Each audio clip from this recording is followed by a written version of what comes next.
अस्सलाम वालेकुम। आज की वीडियो जो है वो फंडामेंटल्स के बारे में है। लास्ट वीडियो टेक्निकल एनालिसिस के बारे में थी, आज हम फंडामेंटल एनालिसिस करेंगे। लेकिन इस वीडियो में मैं थोड़ा-सा आरएसआई फिर से एक्सप्लेन करूँगा क्योंकि काफ़ी लोगों को समझ नहीं आई जो मैं समझाने की कोशिश कर रहा था। मेरा मसला ये मैं बहुत तेज़ समझा देता हूँ। यार आराम से समझाऊँगा ना फिर वीडियो बहुत लंबी हो जाती है और अगर बात रिपीटेटिव हो जाती है फिर कमेंट भी आ जाता है कि भाई बार-बार बात को रिपीट ना करो। तो मैं इसलिए फिर ना एक फ्लो में चलता जाता हूँ। मैं कहता हूँ भाई ये एक दफ़ा हो गया आगे चलो। लेकिन मेरे काफ़ी जो है ना बिगिनर्स हैं बेचारे स्टूडेंट्स भी जो देख रहे होते हैं तो उनको कुछ समझ नहीं आती आरएसआई का मतलब क्या था, what is RSI, relative strength index. इस दफ़ा लेकिन मैं आरएसआई का भी समझाऊंगा, फंडामेंटल्स में मैं बताऊंगा प्राइस टू बुक क्या होता है, प्राइस टू अर्निंग क्या होता है, ईपीएस क्या होता है, डिविडेंड यील्ड क्या होता है, डिविडेंड क्या मतलब है भाई, डिविडेंड किसी को समझ नहीं आता।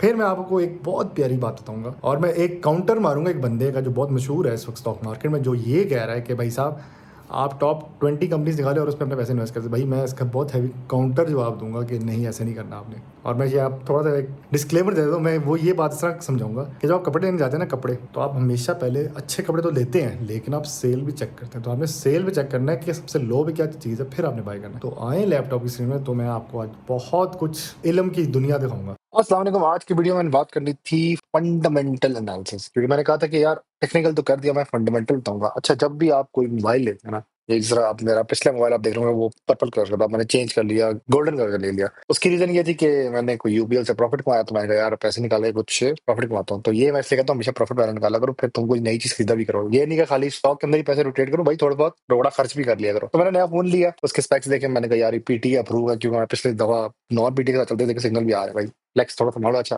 तो बात ये है जब भी आप कोई चीज लेते हैं तो आप उसको सबसे पहले ना उसके स्पेक्स देखते हैं। आप देखते हैं भाई इसमें क्या खासियत है। फोन की मिसाल दे रहा हूँ, बैटरी हेल्थ क्या है, तो कौन सी जनरेशन का, ठीक है आईफोन 14 प्रो मैक्स है, कैमरा 48 मेगापिक्सल, ठीक है, बाकी सब आप समझ लेते हैं। तो इसी तरह फंडामेंटल एनालिसिस जब आप किसी भी स्टॉक का करते हैं तो आप उसकी पहले देखते हैं ईपीएस क्या है, अर्निंग क्या है, वो कितना कमा लेता है पर शेयर, मतलब कि एक धत्ती है पैसों की, पर नोट ऑफ दैट मनी कितना वो उसके अंदर, मतलब जान है उस पैसे के अंदर, वो आप देखते हैं। मतलब इसका एक रुपीज की वैल्यू क्या है, आप उस हिसाब से समझते हैं एक स्टॉक को। तो आपने एक एक चीज को ना समझना होता है। अभी यहाँ पे मैंने ईपीएस लिखा हुआ है, earning per share, price to book ratio, price to earning, और भी बहुत कुछ है इसमें। और फिर मैं एक एग्जाम्पल दूंगा एक स्टॉक की, वो है BAFL, ठीक है। वो एक ऐसा स्टॉक है जिसकी भी प्राइस बहुत लो पे है, अभी भी लो पे है, मतलब वो वैसे 40 के आसपास होता था, आज के वो 90 के पास फिर है। और अगर आप उसकी वैल्यूएशन निकालें ना तो वो 108 के आसपास फिर है। और अगर आप उसकी एक साल बाद के हिसाब से निकालें या 1.5 साल के अंदर आप देखें ना, फिलहाल 91 है, ठीक है। तो वो विद इन 1.5 ईयर उसकी अगर यही मतलब फंडामेंटल्स रहे और सेंटिमेंट पब्लिक का आ गया उस स्टॉक पे, क्योंकि अब इसकी बोर्ड मीटिंग आ रही है, आई थिंक वेडनेसडे को आ रही है, थर्सडे को आ रही है, तो ये स्टॉक 91 से जंप करके 240 तक भी जा सकता है। ये वो बात है जो मुझे मेरे उस बंदे ने बताई है जिसने मुझे एक दफा कहा था, जब मैं 95 का यूबीएल था, तो उसने कहा ये स्टॉक 500 तक का हो जाएगा, और मैं हंस पड़ा था। तो उसने कहा बेटा हंस क्यों रहे हो आप? तो मैंने कहा साहब जी आप कैसे कह सकते हैं कि एक स्टॉक 95 से 500 तक चला जाएगा? उसने कहा कि मैंने ये इसकी फंडामेंटल्स चेक किए और टेक्निकल चेक किए, तो ये उस हिसाब से उस तरफ जा रहा है। तो मैंने कहा ये तो फिर भी गलत है, नहीं हो सकता, पॉसिबल ही नहीं एकदम से भी यार 95 रुपए की चीज 500 की हो जाएगी। एंड विद इन 3.5 ईयर वो हो गई थी, 550 तक का यूबीएल गया था। अब तो स्प्लिट हुआ और फिर वापस छोटा हो गया, लेकिन वो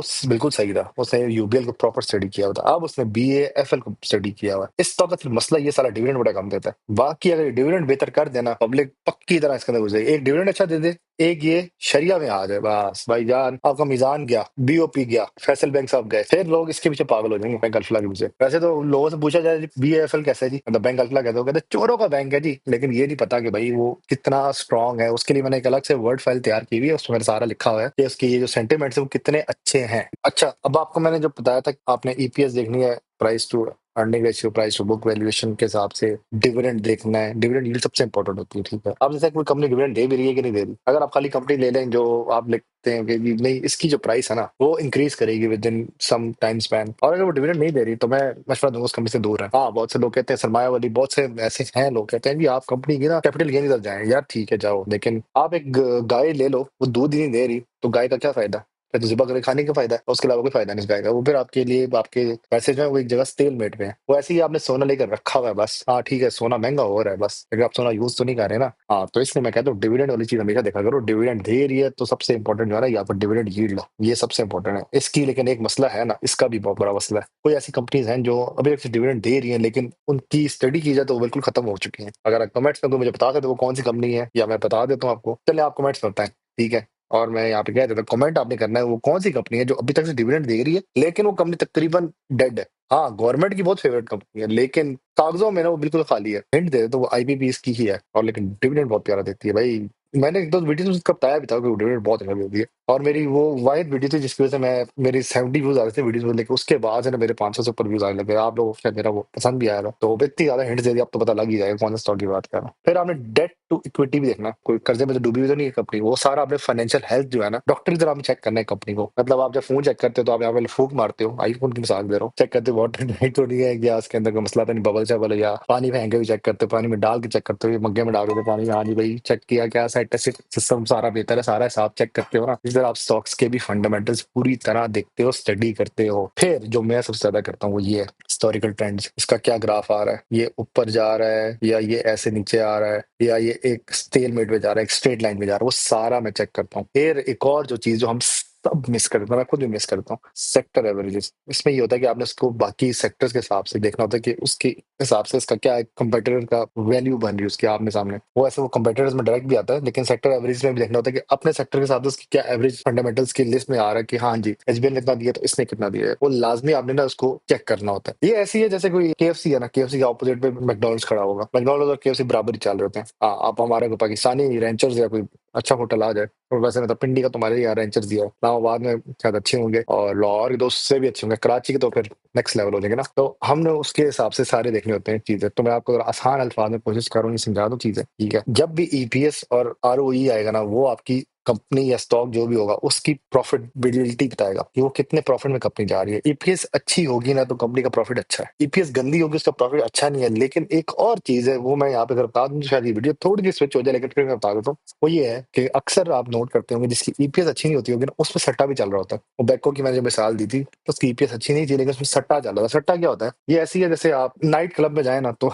आगे अंदाजा लगा रहे हैं, गलत जगह पे चले जाते हैं, तो वहां पे ना आपको पैसा बहुत मिलेगा। वहां पे मतलब जुआ सट्टा चल रहा होगा, आप पैसा भी कमा सकते हैं और इसी दिन पैसा डुबो भी सकते हैं। इसी तरह वो उसकी ईपीएस अच्छी नहीं होती तो वो उस कंपनी ने अच्छा खासा पैसा बना लेते हैं। वहां पे लोगों का दिनों में पैसा मिलता है और दिनों में पैसा डूबता भी है। मेरे अब लोग अक्सर मुझे कह रहे होते हैं जी ये कम्युनिटी कौन सी, तो यार ये एप्पल वॉच पे अगर ये शो हो रही है देखो कम्युनिटी के मैसेज भी आ रहे हैं, लेकिन मैंने कहा यार वीडियो पहले शूट करो, बाद में कम्युनिटी को रिप्लाई करूंगा। इधर मैंने कहा वीडियो तो शूट कर लो भाई, अगले हफ्ते के लिए वीडियो चाहिए मुझे। तो ईपीएस है आप कंपनी की एक सबसे मेन चीज ईपीएस ही है। जितना आईफोन का आप सबसे पहले ना आजकल ये लोग ये नहीं, जैसे कैमरा दिखाओ ये दिखाओ, बंदा कहता है भाई बैटरी हेल्थ कितनी है, आप उसकी ना बैटरी हेल्थ देखते हो। पॉलिटिकल हिसाब से देखा जाए तो आप परफॉर्मेंस चेक करते हो, हाँ जी आपने क्या बनाया। अच्छा नून लिख के तो हम यही कहते हैं जी रोटे बनाते हैं और फुल बनाते हैं, अंडर बाद में वो भी डूब जाता है पानी में। पीटीआई कहते हैं जी उसने वो बना दिया आपका क्या नाम है, सेहत कार्ड उसने इंट्रोड्यूस कराया था, और वो गरीबों के लिए उसने वो जगह बनाई थी जहाँ पे वो लोग रेस्ट करके खाना शाना खा लेते थे, तो वो अच्छी जगह है। वो 2-3 उसकी पॉइंट्स बहुत अच्छे थे इमरान खान के। फिर उसने ग्रीन प्लांटेशन कराई थी, वो बहुत अच्छा काम किया था इमरान खान ने। उसने एनवायरमेंट पर बात रेस की थी जो आज हम फेस कर रहे हैं ना पाकिस्तान में, उसने बात रेस की थी, और उसने डिमांड की थी पैसे की। उसने कहा भाई पैसा दो हमारे मुल्क को, हमारा मुल्क हमेशा तुम लोगों की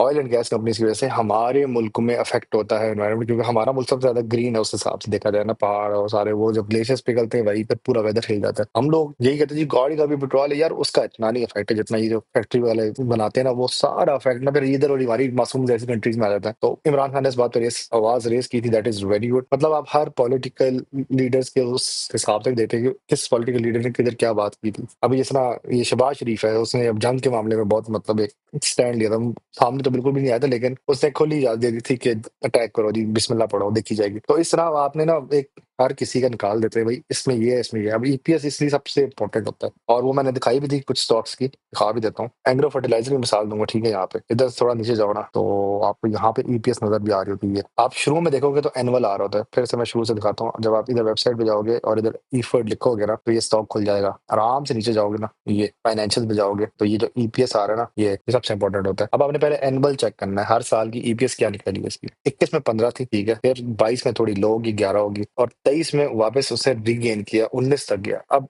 इधर मैं आपको बता देता हूँ क्या मसला हुआ था। मुल्क में फाइनेंशियल मसला हो चुका था, इंपोर्ट्स बंद की गई थी, ठीक है, जिसकी वजह से एग्रो फर्टिलाइजर को एक नुकसान भी हुआ था। तो यार जब भी फाइनेंशियल क्राइसिस मुल्क के अंदर आता ना, तब ये इन जैसी कंपनी को बहुत हिट होता है। मुझे याद है इधर कहीं इसने डिविडेंड भी बहुत कम कर दिया था, और मेरे ख्याल से इस साल इसने डिविडेंड भी नहीं दिया था, बड़ा रौला पड़ गया था, और इवन बैंक्स ने भी डिविडेंड नहीं दिया था। तब सिर्फ पाकरी यार 1-2 कंपनी ने खाली डिविडेंड दिया था। आईपीबी ने इस टाइम भी दिया था, मुझे ये याद है, लेकिन इसने नहीं दिया था और बहुत रौले पड़ गए थे। और वो इमरान खान का कसूर नहीं था इसमें, मुल्क एक डिफॉल्ट तरफ जा रहा था उस टाइम, ये रौला पड़ा था, और फिर वो इमरान खान उतारने का सीन बन गया, उसको उतारो जी, पता नहीं क्या हो गया। तो इसकी देखो यहाँ से ईपीएस कितनी गंदी है ये यहाँ पे। और इधर एक और कंपनी बहुत ज्यादा अफेक्ट हुई थी, ये तो बहुत कम हुई थी। ईपीसीएल जो था 70 रुपए का स्टॉक था, वो भी दिखा देता हूँ यार ताकि ज्यादा समझ भी आ जाए तुम लोगों को। अभी नहीं, ये नहीं, डीपी पे जा, ये देखो इसकी ना ईपीसीएल, ये भी एंग्लो का ही ग्रुप है। जिस तरह फौजी के होते हैं, फौजी फर्टिलाइजर, फौजी फूड, इस तरह इनका भी अपना सेम सेम वो सेम ग्रुप कोई और होता है। तो इसमें ना 21 में 16 थी, 22 में 12 तक बोली थी, और 21 से 22 की अगर इसकी प्राइस का वो निकालो तो आपको नजर आ जाएगा कितना बड़ा फर्क आया था इनकी प्राइसेस में। 21 में 22 तक ये गई 80 तक, उसके बाद फिर रिवर्स मारा इसने और ये नीचे जाती जा रही है। अब इसकी ईपीएस अच्छी नहीं आई तो फिर ये नीचे गई है, ये गई है नीचे। अब इसके बाद इसे रिवर्स गियर ही लगाया 23, और ये 32 तक आ चुका है, और इसका लोवेस्ट आई थिंक वही 29 तक गया मैक्सिमम। तो ये अफेक्ट करती है ईपीएस, इसलिए मैंने कहा ईपीएस बहुत इंपॉर्टेंट होती है, और वो आपने एनुअल लाजमी देखनी होती है, हर साल के हिसाब से पहले देखना होता है कि उसके हर साल में उसने क्या इंप्रूवमेंट शो किया। अभी इसने 15, 11, 19 और 22, अब 22 से लेके 24 तक 2 सालों के अंदर इसने डबल कर लिया। तो इसकी बेस पे इसकी प्राइस भी डबल होगी, क्योंकि ये मुझे याद है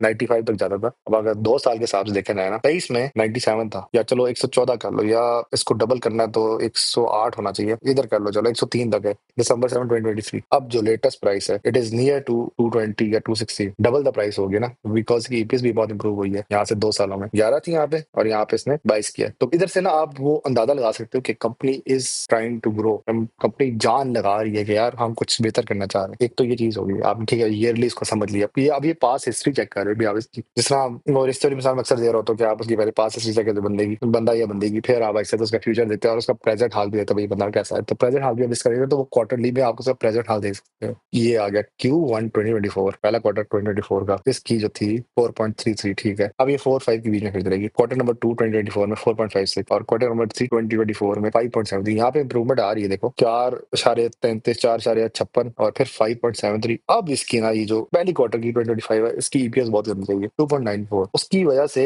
इसकी प्राइस में गंदा ड्रॉप आया। ये देखो 170 तक गया, ईपीएस अच्छी नहीं आई, प्राइस गिर गई। ईपीएस बहुत इंपॉर्टेंट चीज होती है, अर्निंग पर शेयर। तो यहाँ से आप एक अंदाजा लगा लेते हो। अक्सर आप कहते हो यार ये स्टॉक गिर क्यों गया है, हम तो इसको 240 तक का सोच बैठे थे। हाँ गया था यार, ये देखो ये जाता नहीं है, स्टार्ट में गया है, उसके बाद जब इसकी वो फरवरी के आसपास जब वो बनती है और अप्रैल में फिर उसका रिजल्ट आया और ये गई। जब ईपीएस अच्छी नहीं आई तो स्टॉक गिर गया भाई, लोगों ने छलांग मारी, निकलो भाई ये फारेगा, इसने कुछ नहीं करना। तो यहाँ से मतलब मैंने आपको एक लाइफ दिखा भी दी मिसाल के ईपीएस कितनी इंपॉर्टेंट है कि एकदम से स्टॉक गिरता है और फिर उठता है। तो मैंने इसकी स्लाइड थोड़ी सी बनाई थी आगे समझाने के लिए, मैं ये इंशाल्लाह शेयर कर दूंगा कि ईपीएस का मतलब क्या होता है, कि profit allocated to each outstanding share, जो उनके स्टॉक्स होते हैं उसके अंदर जो उससे उनको पैसा बन रहा होता है वो इनका एक ईपीएस बनाता है। अर्निंग पर शेयर के लिहाज से कितनी अर्न कर लेते पर शेयर, या पैसों के हर पैसे की वैल्यू के हिसाब निकल जाता है। इसका तरीका जो इसका फॉर्मूला वो है net profit minus preferred dividends divided by the total share. अच्छा ये अब आपको इसको याद करने की कोई जरूरत नहीं है, ठीक है। अब इसमें मैंने एक मिसाल भी दी थी कि अगर 100 मिलियन है कंपनी प्रॉफिट बना रही है, उसमें से इसके अगर शेयर है आउटस्टैंडिंग 10 मिलियन, वो जो उसके फ्री फ्लोट या उसके फिर होते हैं आउटस्टैंडिंग शेयर जो एक्स्ट्रा होते हैं, उसमें जब आप इसको डिवाइड करोगे तब आपकी जो है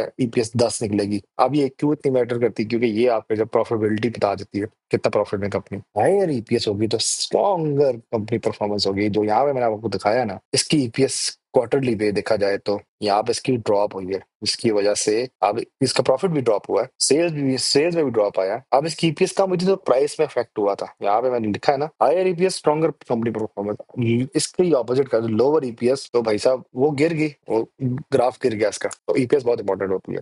मैं हमेशा स्टॉक का सबसे पहले इसका ईपीएस चेक करता हूँ, और मुझे अक्सर लोग ना जो स्टॉक बेचते हैं वो सट्टे का बेचते, तो भाई यार इसका जरा स्टडी करके बताना भाई, इसकी सबसे पहले ईपीएस चेक कर लो। रेड है ठीक है, वही मैंने वो जो नाइट क्लब वाली मिसाल दी है, तो गंदी जगह पे लोग ज्यादा जाएंगे, वहां पे सट्टा लग रहा होगा और उधर सट्टे से लोगों को बुलाया जाएगा, इधर आओ मैं तुम्हें पैसे कमा के देता हूँ। जिससे मुझे आज एक अपने दोस्त की कॉल भी आई थी, उसने कहा जी मुझे मैं तुम्हें पैसे देता हूँ, तुम कितना कमा के देते हो स्टॉक्स में ना मुझे। तो मैं कहा अच्छा कितने दोगे, उसने कहा जी 50,000 दूंगा। तो मैं कहा अच्छा दे दो 50,000। फिर मैं उसको कैलकुलेशन कर दी, मैं कहा एक स्टॉक है वो 600 का है भी, वो 680 का हो जाएगा। मैंने प्रॉपर उसको लिख के दी कैलकुलेशन, ये बनेगा इतना तुम्हारा। उसमें मैंने कहा इसको प्रॉफिट जो बन रहा था 7,000 रुपये बन रहा था। उसने कहा ये तो बहुत कम है। मैं कहा तो मैं तुम्हें रियल केस सिनेरियो बता रहा हूँ, मैं ये नहीं कहूंगा कि 50 से 70,000 दूंगा या 1 लाख करके दूंगा, नहीं ऐसा नहीं है यार, जो बनेगा मैं सिंपल दिखाऊंगा। तो ये जो कंपनी होती है ये रियल टाइम आपको बता देती है भाई ये। और आप कहते हो कि ये कंपनी में घपला हो सकता है, नहीं इसमें घपला नहीं होता। इन्होंने अपने इनके अकाउंटेंट में फाइनल जो है हर क्वार्टर पे गवर्नमेंट की एसईसीपी होता है या एनसीपीपीएल होता है कुछ, उस कंपनी को रिपोर्ट शेयर करनी होती है जी, ये लेकिन हमारे में इतना बना है हिसाब किताब हमारा, तो वो आपने लाजमी देखना होता है। आपने इसकी जो आती है ना बोर्ड मीटिंग्स के बाद जो इनकी एक आती है, इधर तो ये बता रहे थे ना बोर्ड मीटिंग चल रही है और फाइनेंशियल रिजल्ट, वो लाजमी आपने देखने होते हैं कि क्या उसमें उसने कमाया है उस कंपनी ने। इधर इसकी ना प्रॉपर रिपोर्टें आती है। अब यहाँ पे मुझे खुल के नज़र नहीं आ रही, लेकिन आप अगर व्हाट्सएप ग्रुप्स में हो ना, तो वहाँ पे इनकी प्रॉपर एक वो लिस्ट आती है, वो ब्रोकर वैसे शेयर कर देते हैं, हर ग्रुप में होता है, तो शेयर कर दो, उसमें उनको बता देते हैं प्रॉफिट आफ्टर टैक्सेशन क्या है, कितना कमाया, कितना डेट पे जा रहे, कितना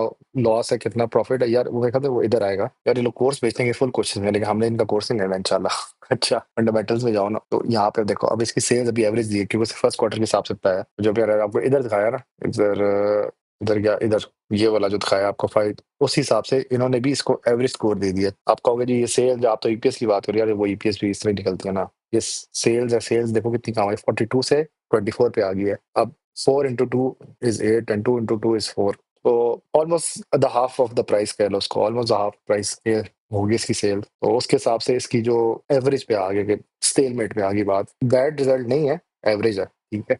यहाँ पे ना इनकी बकायदा रिपोर्ट्स आ रही थी, इस समय मैंने अपना ब्रोकर खोला हुआ है, अब मैंने अगर जेएस का भी खोला हुआ है, जेएस का दिखा देता हूँ, इसमें बकायदा रिपोर्टें आ रही होती हैं इनकी ना, कि इस स्टॉक ने इतना दिया है, किसने कितना कमाया, इनकी अपनी टिप्स भी आ रही होती हैं। अभी जब कोई आएगी तो मैं किसी शॉर्ट में दिखा दूंगा कि ये रिपोर्ट कैसे देखनी होती है आपने, और फिर मैं इंशाल्लाह, अब ये देखो इसमें ये फाइनेंशियल रिजल्ट्स का बताया है। अच्छा, इसमें आप देखो फाइनेंशियल्स में भी वो सबसे ज्यादा जो है आपको, अब ये हिनो पार्क का बता रहा हूँ, उसने ईपीएस ही दिखाया है कि जी 25 में ये थी, और एलपीएस उसने फिर दिखाया कि 4.84, उसने कहा डिविडेंड्स नहीं दिया और मॉरल शेयर भी नहीं दिया, और उसने फिर कहा जी मेरी व्हाट्सएप आगे देख लो। अब एक कंपनी है नेस्ले, जिसका सब कुछ ही सबसे ज्यादा प्रोडक्ट नेस्ले के हमारे पास। अच्छा, उसकी ईपीएस में इंप्रूवमेंट आई है पिछले साल के हिसाब से, 10 ये साल 119 आई, और उसने फिर 6 मंथ के हिसाब से ईपीएस बता दी कि कितना इंप्रूवमेंट आया, और फिर इसने कैश डिविडेंड बताया, और बोनस शेयर बता दिया नील है, और आगे बुक क्लोजर का बता दिया। तो यहाँ से वो एक जनरल सा बता देगा भाई इसकी ईपीएस इंप्रूव हुई है कि नहीं हुई, बोनस शेयर दिया कि नहीं दिया, डिविडेंड दिया कि नहीं दिया, वो उस हिसाब से आप देख लेते हो। लेकिन वो जो प्रॉपर रिपोर्ट आती है ना यार, वो अगर मुझे मिल जाए तो मैं इंशाल्लाह लाजमी दिखा दूंगा। आप लोग इस चैनल पे आराम से आ सकते हैं, इसका कोई इतना इशू नहीं। मैं अगर मुझे इसका लिंक मिला ना, मैं लाजमी आपको दे दूंगा, उसमें आपने आ जाना है, और उधर से हम लोग इसका वो निकाल सकते हैं कि क्या एक स्टॉक की सर पैर है, कितना वो बना रहा है और कितना वो जान आ रही है इसमें। तो ये मैं ऑब्जर्व कर रहा हूँ, मैं इसको ऑब्जर्व करता हूँ, फिर मैं इसको ऑब्जर्व कर रहा था कि क्या चल रहा है। ये तो बकायदा बंदा वीडियो में बड़ा प्यारा बताता है कि मार्केट किस डायरेक्शन में जा रही है ना, तो मैं ज्यादा ईपीएस की तरफ चल पड़ा हूँ, बाकी चीजें भी हैं यार। अच्छा, फिर आपका आता है अगला, वो है प्राइस टू अर्निंग रेशियो, ठीक है। प्राइस से जो अर्निंग बनती है, उसका जो इन्वेस्टर ने पे किया होता है, उस हिसाब से जो उसको कुछ मार्केट का हिस्सा मिलता है ना, वो है प्राइस टू अर्निंग रेशियो। मतलब कि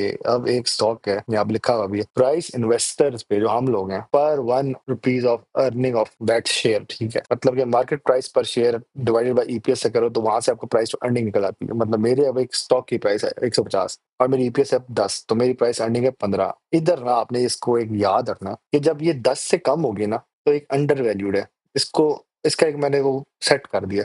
और अगर मेरी 20 से ऊपर है, तो वो ओवर वैल्यूड है। तो आपने मतलब कि सेंटर में रहना है, तब आप कहेंगे हाँ यार ये ठीक है। लेस है तो आपने कहना मैं बाय करूंगा यार, ये अंडर वैल्यूड है, इसकी असल प्राइस ज्यादा होनी चाहिए। ऊपर है तो आपने कहना नहीं नहीं ये ओवर वैल्यू, उसको नहीं मैं बाय करता, तो ये अब गिरेगा। कुछ स्टॉक्स हैं जो अक्सर बहुत ओवर वैल्यूड हो जाते हैं, जिस मैंने अभी कहा था यूबीएल एक ओवर वैल्यू की तरफ चल पड़ा है, वो वापस नीचे आएगा तो 350 के पास आएगा तो हम बाय करेंगे। अभी ऊपर चला गया, क्या पता पब्लिक सेंटीमेंट फिर भी गेम खराब कर देता है। पब्लिक सेंटीमेंट अगर उसको ज्यादा बाय कर बैठा तो गेम आउट है भाई। तो ये जो चीज है ना, इसकी आप स्क्रीनशॉट ले लेंगे, ये वाली जो है, इसको मैं एक दो ऐसे करता हूँ, अब आप इसकी ना स्क्रीनशॉट लेना, कि अगर उसकी लेस है तो पोटेंशियली अंडर वैल्यूड है, और अगर उसकी ज्यादा है तो पोटेंशियली ओवर वैल्यूड है। मतलब कि ओवर वैल्यूड है तो आपने एहतियात करना है। अगर आपके पास वो स्टॉक पड़ा तो आप सेल कर दें, क्योंकि अगर वो स्टॉक ओवर वैल्यूड हो गया, इसमें एफएबीएल 2-3 दफा ओवर वैल्यूड हुआ था, उसके बाद वो सेल होकर वापस गिरा है। मीजान बैंक 370-80 तक गया था, उसके बाद वो सेल होकर वापस 350 के पास आ गया। एफएफसी इस वक्त ओवर वैल्यू की तरफ जा रहा है। हाँ, अगर उसके शरिया वाली बात नहीं होती, अगर हो गई तो फिर ठीक है, नहीं हुई तो फिर वो ओवर वैल्यू की तरफ चल पड़ा। तो यहाँ से आप एक मिसाल ऐसा भी ले सकते हैं कि एचबीएल है, एक बैंकिंग सेक्टर है, वो नॉर्मली 6 या 10 के आसपास रहेगा, अंडर वैल्यूड होगा, लेकिन अब ये इससे भी ऊपर चला गया। क्योंकि एचबीएल अगर मैं देखूँ ना, ये तो मैंने पुराना डेटा लिखा हुआ है, इसको मैं यहाँ पे अगर एचबीएल दिखाऊं, ये आगे इसकी प्राइस टू अर्निंग रेशियो, ओ भाई बहुत गंदा जूम हुआ, ये आगे इसकी प्राइस टू अर्निंग रेशियो 5.80 आ रही है, ठीक है। अब ये इधर के हिसाब से देखा जाए ना, तो लेस देन 10, अभी भी अंडर वैल्यूड में आ रहा है, तो you can by this stock still, okay. Earning per share तो इसकी 39.05 है, लेकिन इसकी प्राइस अर्निंग रेशियो 5.8, अभी भी अंडर वैल्यूड है, क्योंकि इसकी असल जो प्राइस बनती है वो 400 के आसपास बनती है। उसका अगर 20 साल रिटर्न निकाले ना, तो ये बहुत हाई प्राइस से नीचे आया हुआ स्टॉक है, 320 से नीचे आया हुआ स्टॉक है। तो आपने उस हिसाब से देखना होता है कि यार ये एक बहुत हाई प्राइस से स्टॉक नीचे आके उठा हुआ है। तो इसी तरह मैं आपको एक और स्टॉक बताता हूँ, बीओपी ना। यार एक तो इस वेबसाइट में ना स्टॉक का पूरा नाम लिखना पड़ता है, बैंक ऑफ पंजाब पे आ भाई, ये भी बहुत गंदा गिर चुका है। ये देखें इसका तो 3.30 आ रहा है भाई, ये तो अभी भी हाईली अंडर वैल्यूड है। ये देखो 120 का भी था ना, 128 तक गया मैक्सिमम, 23 फरवरी 2007। ये मुशर्रफ का दौर था, ठीक है। उसके बाद फिर चौधरीयों ने, पीएमएलक्यू ने इसको इतना गंदा गिराया कि ये फिर बेचारा टूट चुका है स्टॉक। तो लोग इसको लेके रखते इसलिए हैं कि वो इस उम्मीद में बैठे कि ये किसी दिन इधर तक भी जाएगा, ठीक है। तो हम भी उम्मीद में लगे के इसको रख लिया, हम भी उम्मीद लगा के बैठे हुए। और इसका इस हिसाब देखा जाए ना 3.30 है। यहाँ पे जो मैंने फॉर्मूला लिखा हुआ है कि अगर लेस देन 10 है तो अंडर वैल्यूड है, तो अभी भी अंडर वैल्यूड है। तो बीओपी एक परफेक्ट मिसाल है हमारे पास, एचबीएल भी एक परफेक्ट मिसाल है हमारे पास। तो ये मिसालों को ही लेके चलना है कि कौन सा हमारे पास स्टॉक ऐसा जो हम लेके रख सकते हैं। तो इसलिए मुझे सबसे परफेक्ट स्टॉक नजर है वो BAFL है, बैंक अल्फला का। मैं वीडियो के एंड में आपको दिखाऊंगा, उसका मैंने एक वर्ड फिल तैयार की हुई है, उसमें आपको दिखा दूंगा कि वो इस वक्त सबसे अच्छा स्टॉक है इन सारी कहानी के बीच में। इस तरह आपने ना प्राइस टू अर्निंग रेशियो निकाल लेना है। और यार वैसे ये इस पे इतनी मतलब मेहनत ना करना, ये सारे ना लिखे होते हैं और सरमाया की वेबसाइट पे सब कुछ लिखा होता है, लेकिन आपने बस इसका सबसे ज्यादा खास ख्याल रखना है कि अगर 10 से कम है तो अंडर वैल्यूड है। थोड़ा गंदा हो गया, फिर से करता हूँ। अगर 10 से कम है तो अंडर वैल्यूड है, और अगर 20 से ज्यादा है तो आपने ओवर वैल्यू कर देना है। ओवर वैल्यू है तो मतलब सेलिंग होगी इस पे, और अगर अंडर वैल्यूड है तो बाइंग अपॉर्चुनिटी आपके लिए है उस स्टॉक में। आप मतलब बाई करें, अभी भी प्राइस भी कम है, ठीक है। तो उस हिसाब से हमने उसका एक अंदाजा लगा लेना है, ठीक है। इस तरह मैंने अभी लक का बताया, लक अपने खाते स्प्लिट हुआ तो अब इसकी और गिर गई है। इससे लोग लक ले तो रहे, लेकिन लक का मसला है ना, लक स्प्लिट वाला स्टॉक बहुत खतरनाक होता है। यूबीएल एक एक्सेप्शनल केस निकला, क्योंकि यूबीएल एक बैंक है तो वो उसने अपना वो रिकवर भी कर लिया। एंड सेकंड थिंग, यूबीएल ने आई थिंक एक बैंक खरीदा था, उसका नाम भी एस सी स्टार्टर में बैंक का नाम निकला यार, सुनहरी बैंक तो नहीं, दूसरा एक और बैंक लिया था। तो वो शायद वो नीचे डिस्क्रिप्शन में लिखा भी आएगा जब मैं एडिट करूंगा। उसने वो बैंक भी ले लिया, तो उसको भी उसने अपने साथ जोड़ के ना एक अच्छा खासा अपने आप को रिकवर करने की कोशिश की है। तो यूबीएल एक एक्सेप्शनल केस है, लेकिन बाकी अब जैसे लक हो गया, सिस्टम हो गया, इनको टाइम लगेगा। सिस्टम लिमिटेड की बात है, इनको टाइम लगेगा रिगेन करने में अपनी प्राइस टू अर्निंग रेशियो को। लक का मैं दिखा भी देता हूँ, इसकी अभी 4 है। अभी वैसे ये कह रहा है कि मैं बहुत एक अंडर वैल्यू में आ रहा हूँ, लेकिन इसकी फेस वैल्यू कम है यार। इधर फेस वैल्यू इसकी क्यों पता नहीं कहाँ नहीं शो कर रहा। आइए आगे, इसकी फेस वैल्यू इसकी 10 पे आ गई फेस वैल्यू। एक टाइम इसकी फेस वैल्यू 10 से बहुत ऊपर थी ना, तो फेस वैल्यू इसकी कम हो गई है, लेकिन बहुत कम है। 10 इसकी बहुत कम है, और प्राइस अर्निंग इसकी 4 शो कर रहा है, जिसकी वजह से लोग जो है ना इसी फॉर्मूले को मुद्दे नजर रखते हुए कि जी लेस देन 10 अंडर वैल्यू है तो इसको जमा करते रहो। और लोग उम्मीद लगा बैठे हैं कि ये जिस तरह वो 1400 तक का हुआ था तो उस तरह ये फिर से उधर तक जाएगा। ये देखो ना 1700 तक भी गया है, तो लोग वो एक दिमाग में लगा बैठे हैं ये जाएगा। मुझे याद है यहाँ पे मुझे एक जानने वाले ने कहा इसको उठा लो। मैं कहा मुझे नहीं पता स्टॉक का नाम, मैंने कभी सीमेंट में या लकी सीमेंट वगैरह में पकड़ा लिया, लेकिन वो शायद सुन लेता तो आज फायदे में होता। तो वो अच्छा खासा 700 तक से जा पा रहा है वो। उसके बाद ये फिर एकदम से स्प्लिट हुआ, टूटा, 1:रेशियो आई डोंट नो 3 या 1:5 के हिस्से में टूटा। अब ये एंट्री मारी है और वो अब लोग फिर से बाय करने की कोशिश कर रहे हैं इसको। ईपीएस के हिसाब से इसका इतनी अच्छी ईपीएस नहीं आई थी। अब देखते हैं इसकी अब अगली रिपोर्ट में इसने क्या दिखाता है, कोई क्या गोल खोलता है। मेन चीज होती है इनका एक रिपोर्ट कार्ड आता है, ऐसी है कि आपने कितने मार्क्स लिए हैं, मैथ्स में कितने, इंग्लिश में कितने, वो सारा हिसाब ना उनकी रिपोर्ट आती क्वार्टरली, उसके हिसाब से हमें देखना होता है। तो इसके बाद प्राइस टू बुक रेशियो, यार ये बहुत मजे की चीज होती है, ठीक है। P2B इसमें ये होता है कि आपने market value versus the accounting book value, एक किताब होती है जिसमें इनका ना पूरा हिसाब लिखा होता है कि कितना ये बना रहे हैं पैसा ना, उस हिसाब से आपने ना ये देखना होता है कि मार्केट प्राइस पर शेयर उसकी क्या असल प्राइस है divided by the book value, जो उसकी असल बुक वैल्यू, उसके हिसाब से हमने उसको डिवाइड करके ना आपने निकाल लेना। तो बुक वैल्यू आप कैसे निकाल सकते हैं, टोटल एसेट्स जो कंपनी के पास पड़े कि इतना उसके पास ज़रात कहते हैं, क्या कहते हैं एसेट्स को, उसके पास क्या कुछ है, मतलब जिस तरह एक एप्पल है, उसके बाद एप्पल वॉच है, उसके बाद एप्पल के एयरपोर्ट्स हैं, उसके पास ये सब कुछ है, ठीक है। उसमें से आपने माइनस करना लाइबिलिटीज। अब लाइबिलिटीज क्या होता है, मैंने गूगल पे सर्च भी किया था। अब यहाँ पे लिखा asset represent items of economic value that a business और इंडिविजुअल ओन्स, ठीक है। तो मैंने बताया आईफोन और ये सब कुछ हो गया, ठीक है। लाइबिलिटीज में आप कह दो कि जो उसके खसारा हो गया, डेट्स हो गए, ऑब्लिगेशंस जो उसने कहा था कि मैं दूंगा लेकिन नहीं दे सका अभी, तो उनके बीच में जो उनका डिफरेंस आता है उसको आप यहाँ से निकाल देते। अभी फाइनेंशियल टर्म्स है तो यार मैं खुद एक इलेक्ट्रिकल इंजीनियर हूँ, मुझे समझाने में थोड़ा मुश्किल होगा, मैं माजरत करता हूँ इस बात पे। हाँ ठीक है, मैं स्टॉक मार्केट का बहुत बड़ा मतलब एक चैनल बना रहा हूँ, बना के चला रहा हूँ कि मैं समझता हूँ कहानी को। मैं उस हिसाब से अपनी जितनी मेरे में हिम्मत होगी और इल्म होगा अल्लाह ताला ने मुझे दिया, मैं उतने हिसाब से समझा सकता हूँ। तो आपने क्या करना है, टोटल एसेट्स को माइनस करना है लाइबिलिटीज के साथ। इसको ऐसे समझो कि आपके वालिद साहब 1.5 लाख रुपए तनख्वाहदार इंसान है, उनकी 1.5 लाख आती है घर में, ठीक है। ये आपकी एक सबसे बड़ी आपकी वो होगी एसेट होगा जी, 1.5 लाख आ रहा है घर में इकट्ठा हर मंथ आ रहा है। उसमें से आप माइनस करोगे लाइबिलिटीज के, आप खर्चा कितना कर रहे हो। लाइबिलिटीज में आपका बिजली का बिल हो गया, बिजली की नहीं जा रही मुझसे, बिजली का बिल हो गया, ठीक है। आपका गैस का बिल हो गया, आपका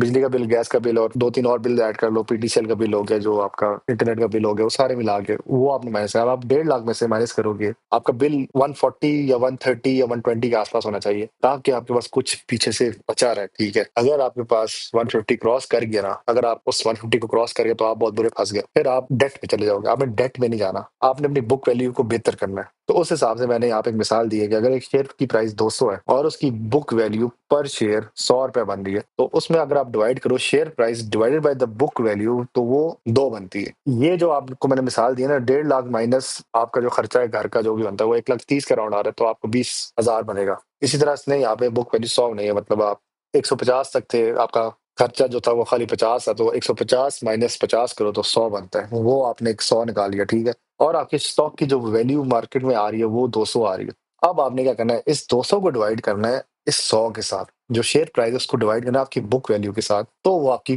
प्राइस टू बुक वैल्यू आ जाएगी। वो है इस वक्त 2, जो मैंने एक मिसाल दी है। ये मैंने समझाने के लिए दी है कि ये जो टर्म है ना, लाइबिलिटीज और एसेट्स, ये जरा मुश्किल समझने में। एसेट्स तो चलो समझ आ जाते हैं हमारे पास क्या है। लाइबिलिटीज ही होते हैं जो आप खर्चा करते हो, जो आपके ऊपर एक कर्जा चढ़ रहा होता है, वो आप लाइबिलिटीज में ले जाते हो। तो उससे आपको क्या मतलब मिलता है। अब अगर आपका price to book less than 1 है, तो stock trading below asset value एक आपको एक फायदा ही दे देता है, एक बार्गेन है, ठीक है, आप उठा लें। लेकिन अगर price to book is greater than 3, तो फिर आप कह सकते हैं यार ये स्टॉक बहुत ऊपर है, इसकी प्राइस ज्यादा हो चुकी है। तो आपने सबसे इंपॉर्टेंट है इस चीज का एक रफ सेटिंग कर लेनी है कि जी मेरी प्राइस टू बुक वैल्यू जो है ना, वो लेस देन 1 ही होनी चाहिए ताकि मैं बाई करूं। मोर देन 3 है तो मैं ओवर प्राइस पर चलेगा। मतलब कि आपने एक टेबल सेट करना है 0 से लेके 2.9 तक, तो मैं बाइंग रखूंगा। मोर देन 3 हो गया ना, तो मैं समझूंगा कि ओवर प्राइस हो गया, देन इस स्टॉक की तरफ मैंने करीब नहीं जाना, ये बहुत ज्यादा प्राइस पे चला गया। उसको कैलकुलेट करने के लिए मैंने यहाँ पे समझाने की कोशिश की, शायद मैं थोड़ा सा नकम्मा हूँ समझाने में। वो ये है कि एक प्राइस थी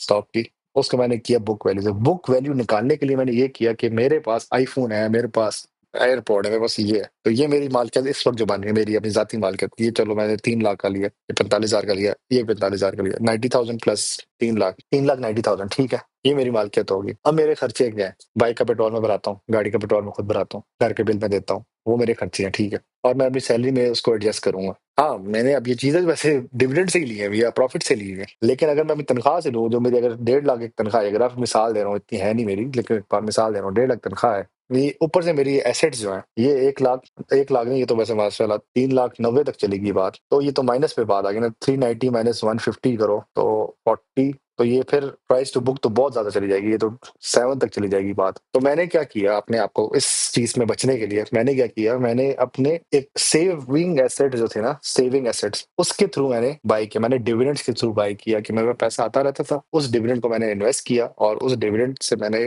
जो प्रॉफिट कमाया उसको मैंने अपनी चीजें खरीदता रहा। मैंने कहा चलो अब मैं एयरपोर्ट ले लेता हूँ, फिर मैं कहा यार एप्पल वॉच अब मैं लेता हूँ। ये एप्पल वॉच मैंने कब ली थी, जब अल्टरनेट एनर्जी ने डिविडेंड दिया तब मैंने ली थी। ये मैंने तब लिया था जब यूबीएल ने भी मुझे अच्छा खासा प्रॉफिट दिया, तब मैंने ले लिया। तो मैं इस तरह अपने एक इकट्ठा कर लेता हूँ माल। अब मैं क्या करता हूँ कि घर के बिल भी देने होते हैं मैंने, उस हिसाब से मैंने घर का बिल भी देखना होता है कि मेरी तनख्वाह में कितनी एक गुंजाइश आ रही है कि मैं बिल दे सकता हूँ कि नहीं दे सकता, या मुझे किसी दोस्त से उधार लेना पड़ेगा, यार मुझे उधार दे, मेरा आज घर का बिल आया जी 80,000 रुपये। ओए हो यार बहुत ज्यादा यार, कब वापस करेगा। अब मैं कहूंगा चल मैं 3 महीने तक वापस करूंगा। कैसे वापस करूंगा, ठीक है 1.5 लाख तनख्वाह है, तो मैं उसमें से सेटिंग करूंगा, हाँ मुझे 30,000 का एक स्पेस मिल रहा है, तो मैं 80,000 गुस्सा करूंगा, 30, 30, 30, 90, तो मैं कहूंगा हाँ 3 महीने तक मैं तुम्हें 80,000 वापस कर दूंगा। लेकिन मैं एक स्टॉक मार्केट का ट्रेडर हूँ और लॉन्ग टर्म इन्वेस्टर कह सकते हैं, ट्रेडर तो नहीं इन्वेस्टर हूँ। मुझे पता है कि मेरे अगस्त और सितंबर में डिविडेंड्स आने हैं, अगस्त और सितंबर में, तो वो मुझे 1.5 लाख आ ही जाएगा। तो मैं उसको विद इन 1 मंथ, जब मुझे 80,000 तक का डिविडेंड आना ही है,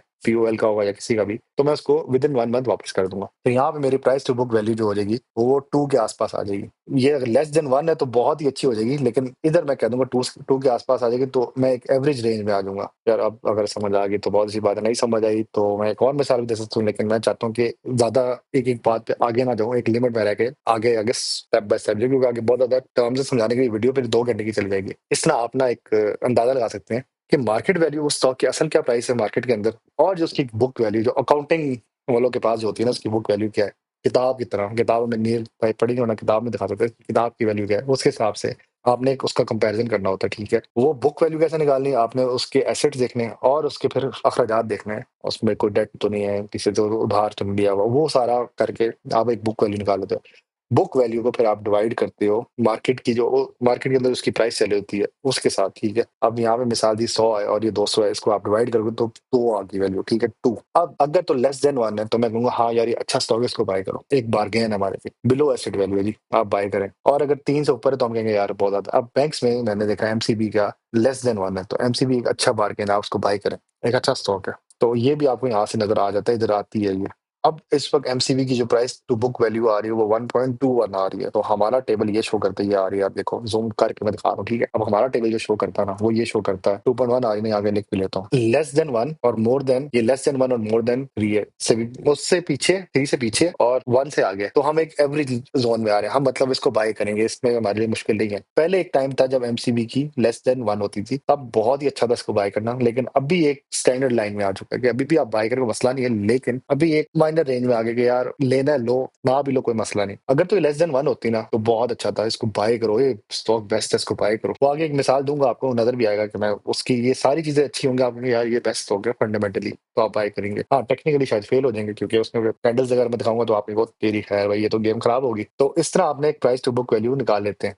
सॉरी यार ये बहुत गंदी राइटिंग हुई हुई इधर मेरी, क्योंकि मुझे एक राइटिंग पैड चाहिए, वो मैं इन फ्यूचर इंशाल्लाह लूंगा, और एक माइक भी लेना मैंने, वो दोनों चीजें मैं लूंगा। फिर जो सबसे इम्पोर्टेंट इस पे मैं स्टॉक मार्केट में एंट्री मारी थी, वो गाना नहीं, तुमने मारी एंट्री और दिल में बजी घंटी, वो मेरी घंटी इधर बजी थी डिविडेंड यील्ड पर, ठीक है। सॉरी यार थोड़ा सा जोक मार दिया। डिविडेंड यील्ड का ये सीन है कि ये वो वाहिद चीज है कि इस बेस पे हर बंदा एक स्टॉक की लालच में आता है कि यार ये लेते हैं यार, इसको डिविडेंड यील्ड चेक कर यार, ये बहुत अच्छा स्टॉक है, इधर आ यार। और हमेशा इस ट्रैप पे नहीं जाना, ये ट्रैप भी होता है कभी कभार। अब ये डिस्क्लेमर देते हो, ट्रैप क्या भाई, किस तरह ट्रैप बन रहा है, ये तो अच्छी चीज है भाई, एक कंपनी आपको डिविडेंड दे रही है, आप ले लो। अब आपको एक ट्रैप दिखाता भी हूँ, अब भी रिसेंट एक मिसाल भी बहुत अच्छी, चल दिखा देता हूँ, इधर आ जाओ जी। यूडीपीएल एक स्टॉक है, मेरे भी शॉर्ट है जी रिसेंटली इसके बारे में। अच्छा ठीक है, ये एक ट्रैप भी हो सकता है। ट्रैप किस तरह, एक स्टॉक की प्राइस है 80, अभी तो चलो 97 तक चली गई, इधर इसके पीछे था 80 भी थी। ये 23 जुलाई को इसने अनाउंस किया था 30 रुपीज डिविडेंड, 80 रुपीज का स्टॉक है, 30 रुपीज डिविडेंड अनाउंस, ठीक है। प्रॉफिट अगर दिखा जाए इसका 21 में भी कम था, 22 में भी कम था, रेड मतलब नेगेटिव है भाई, इसका अच्छा रिजल्ट नहीं है। 24 में थोड़ी इंप्रूवमेंट लेके आया, ठीक है। और अभी यहाँ से मैं ना इसका एक अंदाजा लगा रहा हूँ, ठीक है। और यहाँ पे इसने अनाउंसमेंट दी 23 जुलाई को 300 रुपए डिविडेंड अनाउंस किया, ठीक है। अब 23 को यहाँ जब इसकी 80 की प्राइस थी तब इसने कहा भाई मैं दे रहा हूँ तुम्हें। और अभी आप यहाँ पे अंदाजा लगाओ वॉल्यूम कितना, 2884 है जब इसने अनाउंसमेंट दी थी, ठीक है। उसके बाद वॉल्यूम जब इसका क्लोजिंग पे आया तो इधर लोगों को इसने विद इन 1 डे 24 1500, उसके बाद 88 पे खोला, ठीक है। ये 24 को क्लोज हुआ, ये कैप पे चल रहे थे, अभी ये कैप पे कैप होता है। और यहाँ से मतलब 23 को 2800 वॉल्यूम, मतलब कई लोगों ने वो 30 रुपए डिविडेंड दे रहा है, 80 रुपए का स्टॉक है। आगे चलो 24 को इसका 1500 का इसका वॉल्यूम आया, मतलब लोगों ने इंप्रूवमेंट की, लोग एंट्री मार बैठे, लो यार 4,61,000 तक वॉल्यूम ऐड हो चुका है 97 पे। अब जब ये खुलेगा ना मंडे को, आज है सैटरडे जब रिकॉर्डिंग कर रहा हूँ 7:52 पे, तो ये खुलेगा ना तब इसकी प्राइस इधर के आसपास होगी 60 के आसपास। और जब लोग डिविडेंड के फौरन बस स्टॉक को बेचते हैं तब ये गिरेगा 50। और ज्यादा करूँ ना, मैं खतरनाक बात भी करूँ तो ये आपको मिलेगा इधर 38। तो एक यहाँ से डिविडेंड ट्रैप भी हो सकता है, लेकिन यहाँ पे अब इन्होंने लिखा हुआ है कि हम ना एक स्पेशल डिविडेंड दे रहे हैं, और यहाँ पे तो नहीं, यहाँ पे मैंने देखा था इसकी रिपोर्ट पे आया था स्पेशल डिविडेंड, ठीक है। वो मुझे समझ आया क्यों दिया। तो ये डिविडेंड ट्रैप होता है कि स्टॉक में आपका पैसा फंसा देता है, मतलब मुझ जैसा बंदा जिसको अब चाहिए 30 रुपए डिविडेंड, तो मैं 9,70,000 रुपए डालूंगा और मैं 3 लाख का डिविडेंड लेके बैठ जाऊंगा, मतलब 2.5 लाख मुझे मिलेगा। तो एक ट्रैप मेरा लग गया, मेरा 9,70,000 फंसा ही रहेगा। अब मैं आपको अपना पोर्टफोलियो का एक स्टॉक भी दिखा देता हूँ। अर्टन एनर्जी मैंने उठाया था 15,000 क्वांटिटी में, ठीक है। अभी ऐसा मैंने रिसेंटली पीओएल बाय किया था 615 का, क्योंकि मुझे पता इसका डिविडेंड आ रहा है। तो अर्टन एनर्जी मैंने 15,000 उठाया था, 26 की बाइंग थी मेरी, ठीक है। हाँ घड़ी ले ली डिविडेंड से मैंने, लेकिन एक मसला ये हुआ, अब मैं फंस गया हूँ कि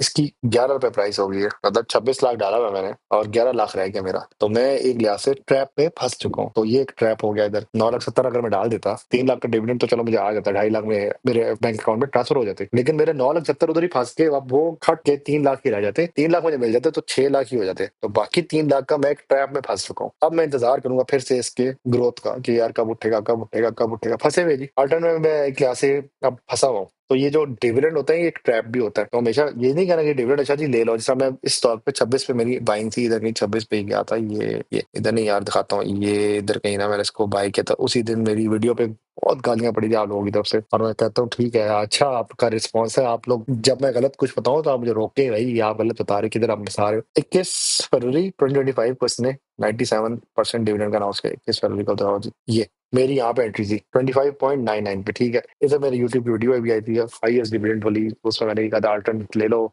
बहुत अच्छा डिविडेंड दे रहा है। अगले दिन भाई साहब ये गिर गया था, 13 पे आके गिरा था, ठीक है। तो एक ट्रैप में मैं फंस गया और मैंने लोगों को फंसाया भी ट्रैप पे, मैं यहाँ पे मदद भी करता हूँ। लेकिन हाँ ठीक है, डिविडेंड आया, डिविडेंड से आप पैसे कमा सकते हो, अब आप लेके बैठे रहो, क्योंकि इसकी हिस्ट्री है स्टॉक की कि ये डिविडेंड पे देता रहता है, बीच में एकदम से देता है। 21 पे 20 ने दिया था और बड़ा अच्छा खासा डिविडेंड दिया था, जिसके अंदर 41 तक गया था। तो अब मैं इसको लेके बैठा रहूंगा, ये टूट चुका है वैसे तो स्टॉक तकरीबन, लेकिन मैं बैठा हूँ इंतजार में कब उठेगा, और इंतजार में रहते। तो इसलिए डिविडेंड से ना आपने बड़ा बच के रहना। डिविडेंड अच्छी चीज है, लेकिन एक डिविडेंड की बुरी चीज मैंने दिखा दी आपको कि कुछ स्टॉक्स जो है आपको डिविडेंड ट्रैप पे फंसा लेते हैं। फॉरेन डिविडेंड दें तो आप ले लेते हो और आप फिर फंस के बैठे रहते हैं। एक तो ये चीज, दूसरी चीज यहाँ पर डिविडेंड का एक फॉर्मूला होता है, annual dividend divided by share price. अब एक स्टॉक की प्राइस जो है उसमें से आपने एनुअल डिविडेंड, जैसे अब एक आप कह लो कि 44 देता है जी एनुअल डिविडेंड आपको एमसीबी, उसकी इस वक्त प्राइस चली 340, फिर आपने उसमें से 100% मल्टीप्लाई करना है, तो वहां से आपको एक डिविडेंड यील्ड मिल जाती है, मतलब उसकी बनेगी कोई 15% बनेगी या जो भी बनेगी, उसके हिसाब से आप एक अंदाजा लगाते हो कि ये स्टॉक अच्छा है कि नहीं अच्छा। तो ओजीडीसी इस वक्त मार्केट लीडर था एक टाइम पे, अब नहीं है, ये पुराना डेटा लिखा हुआ है मैंने, आपको भी अच्छा था आईपीपीएस के हिसाब से। हाई यील्ड ऑलवेज सेफ, ठीक है, जब डिविडेंड यील्ड अच्छी हो तो सेफ होता है, लेकिन ये गलत भी लिखा हुआ है यहाँ पे मैंने। अब आपको दिखाता हूँ एक हाई डिविडेंड,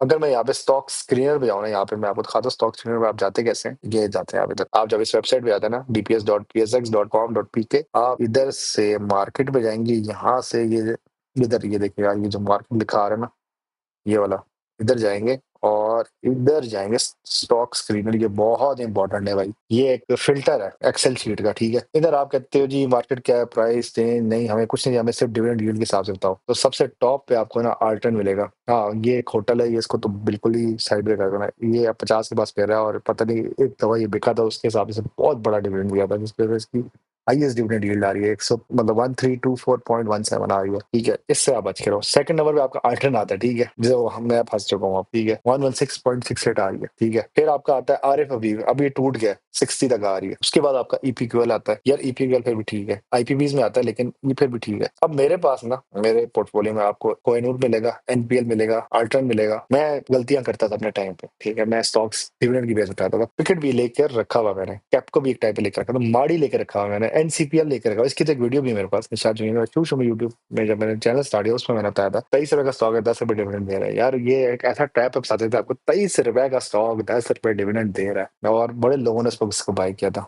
अभी भी इसकी 24 के आसपास ही प्राइस पे रही है। तो एनपीएल तो मैंने अच्छा खासा लेकर रखा हुआ है, सुनहरी बैंक भी लेकर रखा हुआ है। हाँ, अब जो डिविडेंड के हिसाब से अच्छे स्टॉक है वो पीओएल आता है, ये इसकी जो डिविडेंड यील्ड आ रही है यहाँ से आ रही है 16.77 इसकी डिविडेंड यील्ड आ रही है, तो ये अच्छा स्टॉक है। फिर आपका बीओपी अच्छा स्टॉक है डिविडेंड के हिसाब से, कि आपको 16.64। तो मैं अगर कोई डिविडेंड की वीडियो में बताऊँ ना, तो यहाँ से आपने लेना शुरू करें। सुनहरी बैंक भी ठीक है, बुरा नहीं है। माड़ी फिलहाल डिविडेंड नहीं दे रहा, पता नहीं क्यों नहीं दे रहा, अब सुनने में आ रहा है 15 रुपए देगा। फिर ये और आ जाते हैं F T S M, first price आ रही है, अब मुद्राबा एक आ चुका है, इसकी जो प्राइस चल रही है इस वक्त 14 के आसपास चल रही है, लेकिन ये डिविडेंड बहुत कम देता है यार, इन्होंने इसको पता नहीं कैसे लेकर रखा हुआ है। और एक स्टॉक है सियान, एक इसका मैं बता देता हूँ और एक इसका मैं बता देता हूँ। सॉरी थोड़ा सा मैं डाइवर्ट होता हूँ टॉपिक से, लेकिन मैं डिविडेंड के हिसाब से तो आपको जनरली बता देता हूँ। डिविडेंड ये 2 रुपए देता है, ये जो आपका मुद्राबा ही है। मुद्राबा वैसे बता देता हूँ, एक फ्यूचर में एक वीडियो आएगी मुद्राबा के बारे में। ये वो स्टॉक्स हैं जो आपके ना इस्लामिक बैंक की तरह ही होते हैं, लेकिन इनके अंदर वो, हम ना इस्लाम में अगर कोई उधार लेना तो हम कोई एक एसेट रखवा के लेते हैं, तो ये वो उसकी बेस पे काम करते हैं लोग ना, तो उसमें ये सबसे अच्छा है। FTSM याद रखना, इसको लेकर रख लो, ये अच्छा स्टॉक है और ये डिविडेंड भी देता है। इसने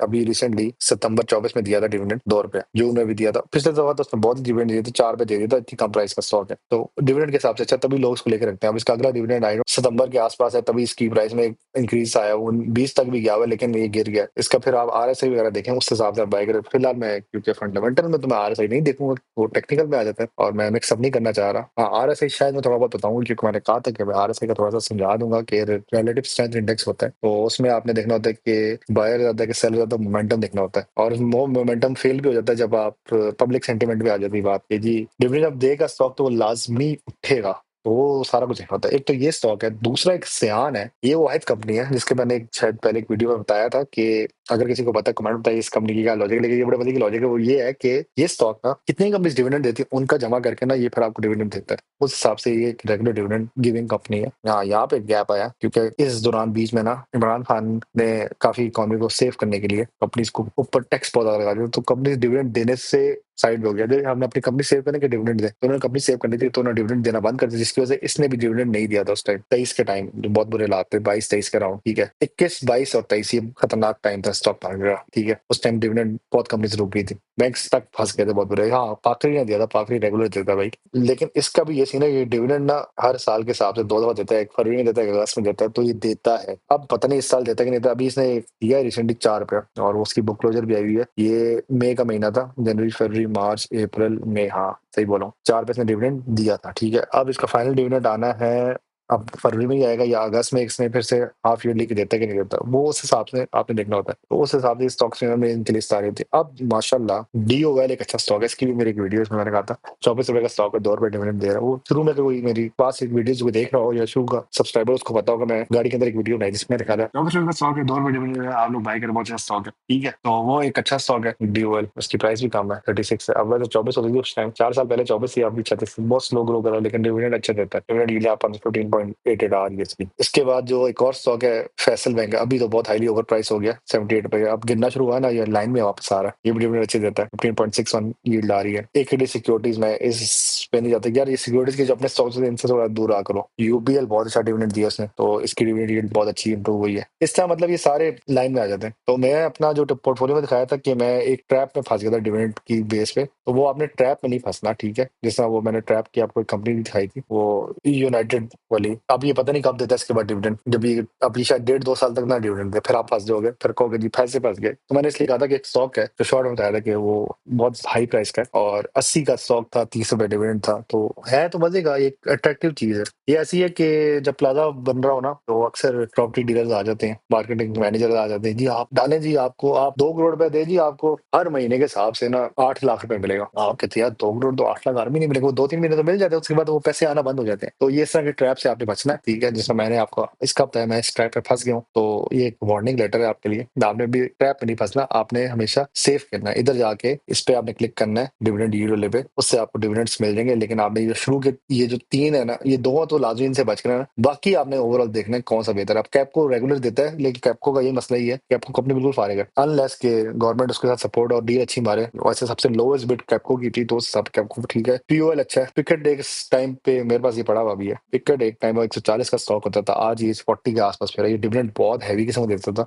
ये दिखा भी देता हूँ, 200 यार 20 रुपए भी दिए हुए यार इसने 23 में, ठीक है। तो ये डिविडेंड अच्छे देता था। 91 के टाइम मैंने इसको उठाया था, उसने 91 9 रुपए दिया था, तो उस हिसाब से मुझे ये बहुत पसंद है पिकेट। अभी बहुत गिरा हुआ है, अब मैं अंदाजा लगा रहा हूँ कि इंशाल्लाह ये देगा। ईपीएस इसकी अब देखो ना, इसकी ईपीएस बहुत खतरनाक आई है, यहाँ पे रेड आई है, और इसके क्वार्टरली देखा जाए तो 3.64 से 0.38 आई है भाई, बिल्कुल हालात खराब है इसके। अनलेस के गवर्नमेंट को डील अच्छी मारे इनके साथ, इंपोर्ट्स अच्छे करे, तो ये क्योंकि इंटरनेशनल कंटेनर है, ये शिपिंग के इनके जो कंटेनर आते हैं उसके हिसाब से ये कंपनी बनी हुई है, तो ट्रांसपोर्ट कंपनी को फायदा अगर गवर्नमेंट ने दिया, सब्सिडी दी, तो ये बहुत भाई चक्के पे जाएगी। और मोस्ट प्रॉब्ली अगले 2 सालों में अगर इकोनॉमी इस तरह चलती रही, बेहतरी की तरफ जा रही है फिलहाल, इंशाल्लाह अगर होगी, तो ये स्टॉक आपको उसी तरह 160 के आसपास नजर आएगा। इसका समय एक लाइसेंस है, वो लाइसेंस भी, कॉन्ट्रैक्ट भी वो साइन हो गया ना, फिर ये बहुत जाएगी। इसका लाइसेंस की बेस पे ये उठता है। इसका जब लाइसेंस साइन हुआ था इमरान खान के दौर में, तब ये अच्छा था। जब लाइसेंस खत्म हुआ, जब नई हुकूमत आई, फिर ये गिरता गया, गिरता गया, गिरता गया, ठीक है। तो ये स्टॉक की कहानी है। तो इसका डिविडेंड यील्ड आपने चेक करना होता है, और वो लाजमी चेक करना है किस स्टॉक की प्राइस, और वो सारा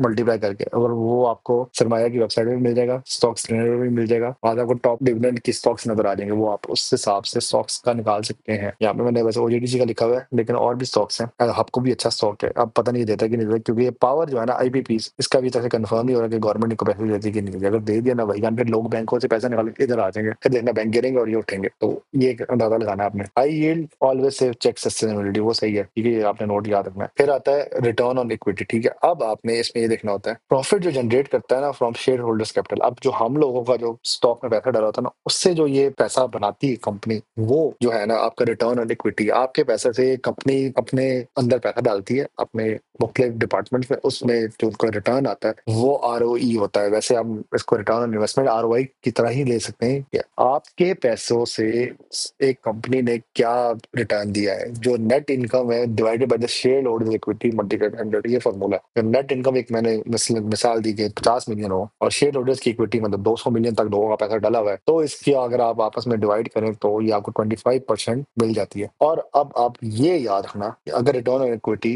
इज ग्रेटर देन 15% वैल्यूएशन में तो एक्सीलेंट है, ठीक है। और अगर लेस देन 10 है तो वीक है। अब एक टाइम पे एंग्रो कंपनी होती थी, अब तो वो खत्म हो गई है, वो मर्ज हो गई एक और चीज पे, उसकी 30 थी तो वो बहुत अच्छी थी, एक्सेलेंट से भी बहुत ज्यादा, मतलब 15% से भी ऊपर, तो 30% बेस्ट केस सिनेरियो ना। तो वो आप ROE चेक कर सकते हैं इधर की वेबसाइट फरमाया में इसी कंपनी का। मैं यहाँ पे दिखाता हूँ यूबीएल का क्या आ रहा है। यार यूबीएल छोड़ो, मैं एक और कंपनी दिखाता हूँ। बहुत से लोग कहते हैं सिस्टम का, आप नहीं बताते कुछ भी। सिस्टम लिमिटेड का रिटर्न इक्विटी देखता हूँ उसका क्या आ रहा है। अच्छा, मैंने एआई को ना ये सारा कॉपी पेस्ट किया डाटा यहाँ से ना, ये वाला कॉपी किया, एआई को दिया, मैंने कहा मुझे और स्क्रिप्ट लिख दी कि what is return on equity, ठीक है। उसने ना फिर रिटर्न ऑन इक्विटी का फॉर्मूला लगाया, earning per share book value के साथ मल्टीप्लाई किया। मैं मानता हूँ कि मैं एआई का इस्तेमाल करता हूँ और बहुत से लोगों को पसंद नहीं आता कि यार तू एआई को क्यों करते, तो हमें खुद बताया गया। देखो हम सारे लर्न कर रहे हैं तो टाइम लगता है यार, हर चीज इंसान को नहीं पता होती। अच्छा, उसने क्या किया एआई ने, उसने मेरा ईपीएस को 23.55 अर्निंग पर शेयर जो थी और बुक वैल्यू पर शेयर को डिवाइड किया आपस में, तब उसको रिटर्न ऑन इक्विटी मिल गई और वो थी 19.64। अब मैं यहाँ पे अपने फॉर्मूले पे वापस आता हूँ, एक्सीलेंट पे आ रही है ये बात कि जी 15 से ग्रेटर है तो एक्सीलेंट है। तो ये स्टॉक अच्छा है बाइंग करने के लिए।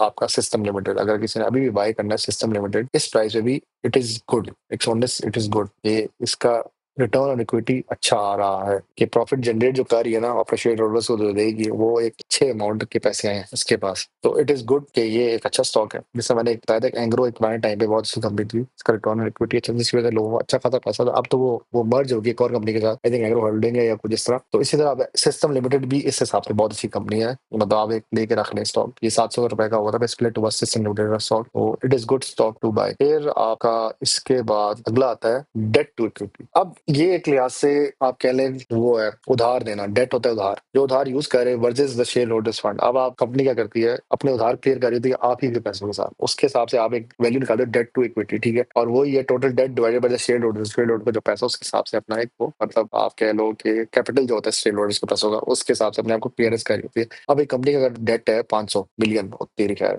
ठीक है, और आपका जो पैसा है स्टॉक मार्केट का बच्चों का हम सबका 250 मिलियन, ठीक है, उस पर आप डिवाइड करेंगे तो डेट टू इक्विटी 2 है। तो अब हमने यहाँ पे ये जो फॉर्मूला है इसको समझना है, ठीक है। अगर तो लेस देन 0.5 है फिर भी आप सेफ स्केल पे हो, बुरा नहीं है। और अगर आप 1.5 से ऊपर चले गए तो 1.5 बहुत रिस्की है, और अक्सर ये स्टील मिलों में होता है क्योंकि स्टील मिल पाकिस्तान में बहुत नेगेटिव है। तभी हम लोग स्टील मिल जो है रशिया को दे रहे हैं कि भाईजान हमारे ये इतने खसारे में हमें प्लीज आप बचा लें और हमें कुछ पैसा दें, हमारी स्टील मिलें चला दें आप। तो आपने 0.5 के हिसाब से देखना है कि अगर 0.5 से लेस है तो बहुत अच्छा है, आप सेफ साइड में। वो FMCG कंपनीज जो है उनका होता है, ठीक है। और नॉर्मली ये स्टील मिल्स और मुगल स्टील वगैरह इनमें ना यही मसला होता है, इनकी फिर वो फेक रिपोर्ट्स निकाली जाती है, इसकी वजह से फिर लोग कहते हैं "ओए, स्टील मिलों में इन्वेस्ट करो, मुगल स्टील में इन्वेस्ट करो, फलानी स्टॉक में इन्वेस्ट करो", और लोग उधर चले जाते हैं और प्लेयर जो है वो ऑयल सेक्टर ले लेता है, आप इधर घुस जाते हैं और आपका इधर पैसा फंस जाता है, क्योंकि बहुत स्लो ग्रो करते हैं जो स्टील वाली कंपनी होती है। ऑयल सेक्टर जल्दी ग्रो करता है, बैंक सबसे जल्दी ग्रो करते हैं, स्टील में ऐसे ग्रो करेगा आराम से, आराम से। तो ये आपने बहुत ख्याल करना, तो इसलिए अवॉइड करो जिस कंपनी का debt to equity more than 2 है, क्योंकि इसमें फिर वो हाई इंटरेस्ट लगता है, क्योंकि आज की शरह सूद जो है आई थिंक अभी तो 11 तक चली गई है, लेकिन कोई हालात अगर खराब हो गए तो वापस ये 20 तक भी जा सकती है। वैसे 22 भी काफी देर तक रही थी शरह सूद यही है कि अगर आप बैंक से लोन लेंगे तो आपने रिटर्न करना है विद 22% इंटरेस्ट रेट, तो उस हिसाब से ना आपने डेट टू इक्विटी का ख्याल रखना होता है, ठीक है। मैं थोड़ा सा तेज चल रहा हूँ क्योंकि मेरी वीडियो काफी लंबी हो चुकी है। करंट रेशियो भी आपने चेक करना होता है, एबिलिटी टू पे 1 ईयर ऑब्लिगेशन, उससे आपने एक साल के अंदर अपने रिटर्न क्लियर करने होते हैं वो, ठीक है। Current ratio, current asset divided by current, वही अपने अखराजात अपने, मैंने जो आपको मिसाल है बड़ी प्यारी दी थी कि आपका अब्बू 1.5 लाख कमा रहा है और आपके घर के बिल आ रहे हैं 1 लाख के आसपास, तो आपके पास अभी 50,000 का एक गैप आ रहा है, तो आप इसको कवर अप कर सकते हैं। तो यहाँ पे मैंने एक मिसाल दी, 300 मिलियन के करंट एसेट्स हैं, 150 की आपकी वो लाइबिलिटीज है, तो आप 2.0 पे, तो आप हेल्थी लाइन में। अगर आप लेस देन 1 है जो पाकिस्तान की इकोनॉमी है नॉर्मली, तो आप एक लिक्विडिटी, आप बिल्कुल पिघलने लगे भाई। लिक्विडिटी का मतलब ये होता है ये सॉलिड है ना, ये जब पानी बन जाएगा तो लिक्विडेट हो जाएगा, ठीक है। तो आपने इससे बचना है, लेस देन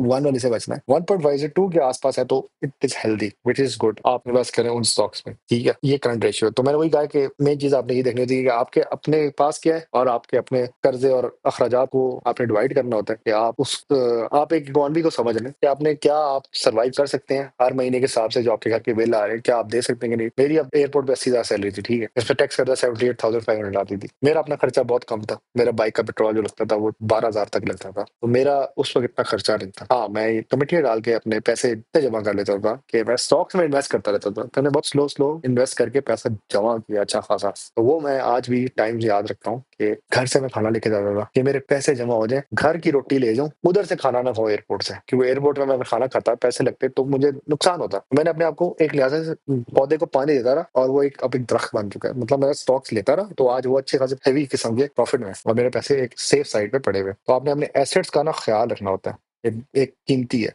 अब मैं इस अल्लाह का शुक्र है स्टेज पे आ गया कि मैं अब चीजें ले सकता हूँ महंगी महंगी। और ये 7 साल की जर्नी इसलिए मेरी है कि शुरू में मैं पैसे बहुत जोड़ता था और फिर ऐसे ऐसे मैंने अपने आप को ग्रो किया, समझा दुनिया को कि दुनिया में कैसे पैसे जमा करने हैं। पहले मैं जमा करता था फॉरन चीज लेता था, PS4 लिया, मैं कहा यार ये तो एसेट ले लेकिन ये तो फिर लॉन्ग टर्म के लिए आसा तो नहीं, लेकिन अभी भी वो चल रहा है माशाल्लाह, मैं गेमिंग करता हूँ बहुत अच्छी खासी।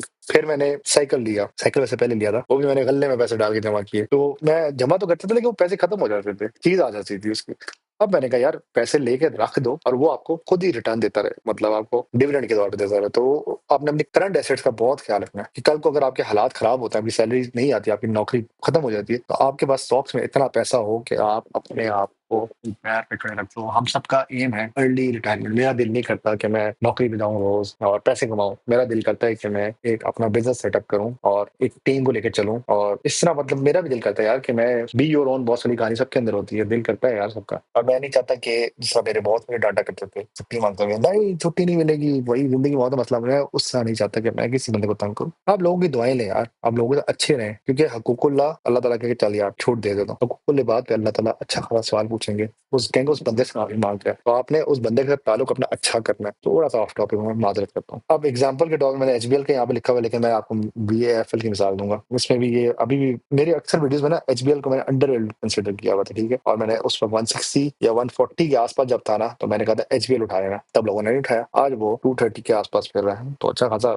इंक्रीज किया उसने, ठीक है। इसकी हाई इनकम भी है, एफिशिएंट कैपिटल यूज है, लो डेट रिस्क, अच्छा इसका 0.3 आ रहा है। अब एक और स्टॉक दूंगा उसका 0 आई है, आप हैरान हो जाएंगे कि वो कौन सा स्टॉक है। स्ट्रॉन्ग फंडामेंटल बाय, बाय करो उसको, ठीक है। यहाँ पे नहीं ये लिखा हुआ है, केवल मेरी स्लाइड शो खत्म हो जाता है, ठीक है। तो वो उसके लिए मैंने यहाँ पे एक वर्ड फाइल तैयार की है, ये BAFL का ना, इसका मैंने बताया कि जी तू भी ऊपर हो जा। हाँ, फंडामेंटल एनालिसिस रिपोर्ट मैंने तैयार की थी, जिसमें मैंने कहा था price to earning ratio of bank Alfalah. अब ये बैंक अल्फला की बात कर रहा हूँ मैं, ठीक है, और जूम नहीं हो सकता यार, ये कितना तक गया है, 500 तक चला जाएगा, ठीक है। प्राइस टू अर्निंग रेशियो जो है ना बैंक अल्फला की 4.37 आ रही है, एक्सट्रीमली अंडर वैल्यूड है अभी भी, ठीक है। प्राइस से अर्निंग उसको आप डिवाइड करो, 4.37 आ रही है, अंडर वैल्यूड है। बैंकिंग सेक्टर में एवरेज होती है 8 और इसकी 4.37, और ग्लोबल वैसे 10 से 15 के आसपास होती है। अब इसको समझने की कोशिश करें कि उसकी प्राइस है 91.5, यार इधर अब वो शशका जो डालना था मजा नहीं आएगा, ठीक है। उसकी प्राइस है 91.95 इस वक्त, आज 26 जुलाई है रिकॉर्डिंग के टाइम। और अर्निंग पर शेयर जो है उसकी 21.05, बहुत अच्छी EPS है, ठीक है। एक चीज इसको आप यहाँ से करो, इसको डिवाइड करो ना इससे, 91.95 को 21.05 पे आपके सामने कर भी देता हूँ, 21.05,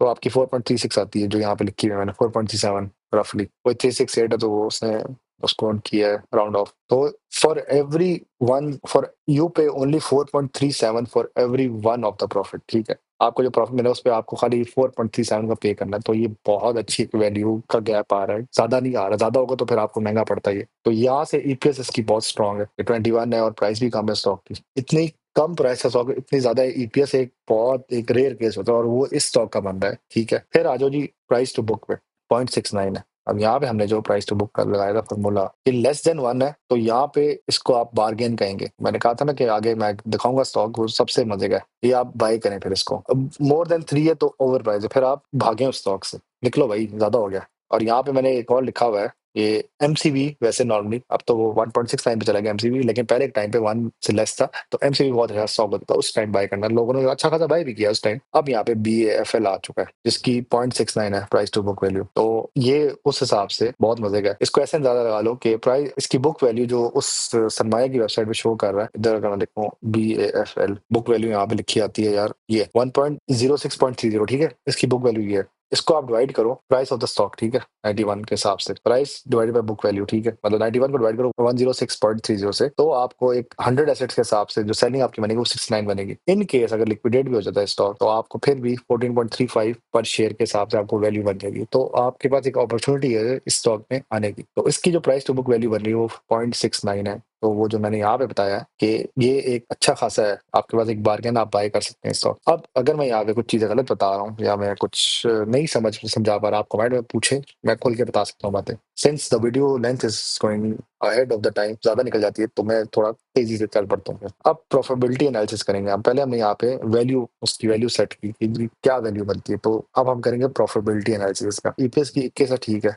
ईच शेयर अर्न 21.05 पूरे हिसाब से, पिछले साल के हिसाब से। परफॉर्मेंस के हिसाब से देखें तो 52 वीक के हिसाब से इसकी हाईएस्ट जो थी 96.90 थी, ठीक है। और ये historical price earning ratio show की 4.6, तो करंट इसकी अभी जो लेटेस्ट शो कर रहा है वो 4.37, तो इसने थोड़ी इंप्रूवमेंट शो किया अपने क्वार्टर के हिसाब से। अब वही बात, रिटर्न टू इक्विटी, ठीक है। उसमें ये होता है कि आपने ईपीएस को डिवाइड करना होता है, जो मैंने एआई से पूछा था अभी पीछे, वो ये फॉर्मूला मुझे नहीं पता था, मुझे शायद थोड़ा पढ़ लेना चाहिए उसके बारे में, सॉरी, माजरत करता हूँ। वो ये फॉर्मूला होता है, रिटर्न ऑन इक्विटी का फॉर्मूला ये होता है, ईपीएस को डिवाइड करना होता है आपने बुक वैल्यू से और मल्टीप्लाई करना होता है 100 से। बुक वैल्यू यहाँ पे लिखी हुई 100 है इसकी, ये, और आपकी ईपीएस जो है वो 21 पॉइंट कुछ है, ये। इनको डिवाइड करोगे, मल्टीप्लाई 100 करोगे तो 19.8 है। रिटर्न ऑन इक्विटी का मैंने यहाँ पे जो लिखा था कि मोर देन 15% है, तो एक्सेलेंट है, ठीक है। तो अब यहाँ पे जो हमारा शो कर रहा है वो 19.8 है, तो वो एक्सेलेंट की तरफ चल पड़ी है। तो अबव बैंकिंग एवरेज, बैंक्स के ना स्टॉक्स में 15% होता है, तो ये 19.8 बहुत प्यारा दे रहा है, तो इस हिसाब से ये बहुत अच्छा स्टॉक है। फिर मैंने यहाँ पे ग्रॉस प्रॉफिट मार्जिन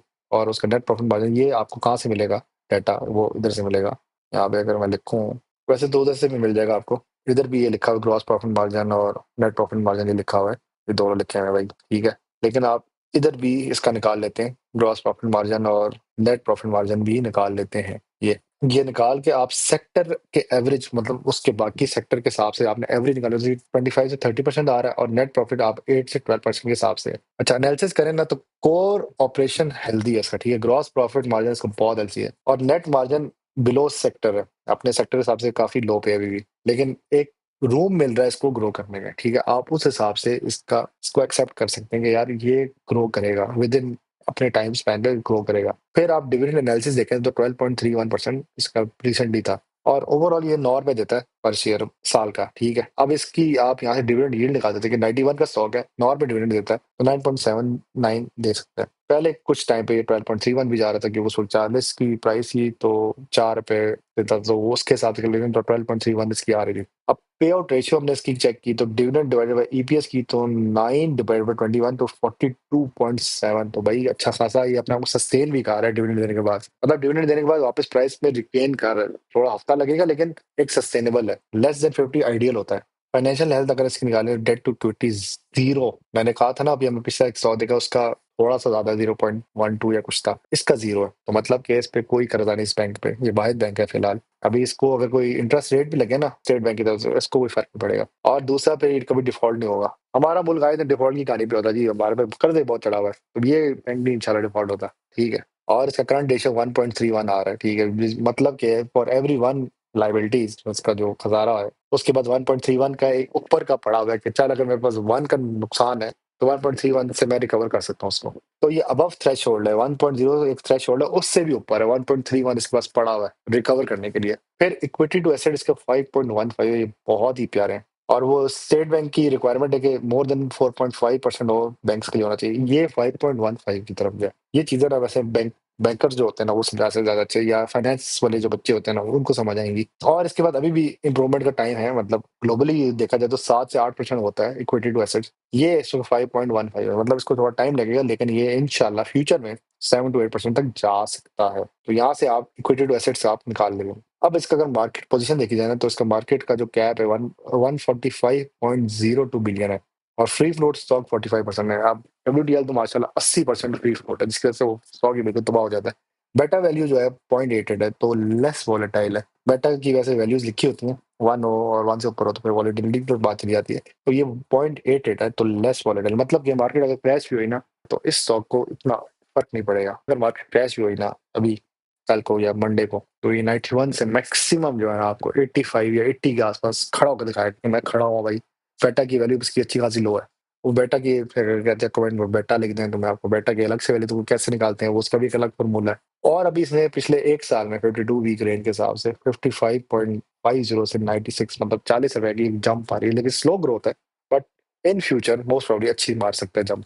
और मैंने इसकी अब टेक्निकल पोजीशन बताई है कि इसकी जो सपोर्ट है वो 82.46 है, ठीक है, मतलब इससे लोगे तो फिर आप निकले। वही मैंने अब यहाँ पे जो बात की है ना, ये जब क्रैश होगी तो 82-83 तक मैक्सिमम आप जा सकते हैं। सो यहाँ पे 82.466 की सपोर्ट है, उसके बाद फिर ये नॉन स्टॉप नीचे जाएगा। एक चीज दूसरी, इसकी करंट प्राइस 91.95 है और इसकी हाईएस्ट अभी 96.90 तक गई थी। अब मैं यहाँ पे एक स्ट्रेंथ निकालूंगा इसकी।